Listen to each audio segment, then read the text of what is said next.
మాట పలుకు తెలియనిది మాటున ఉండే మూగమది కమ్మని తలపుల కావ్యమయే కవితలు రాసే మౌనమది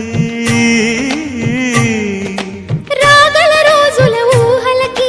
స్వాగతమిచ్చే రాగమది శృతిలయలరగని ఊపిరికి స్వరములు కూర్చే గానమది ఋతువుల రంగులు మార్చేది కల్పన కలిగిన మది భావం బ్రతుకును పాటగా మలిచేది మనసున కదిలి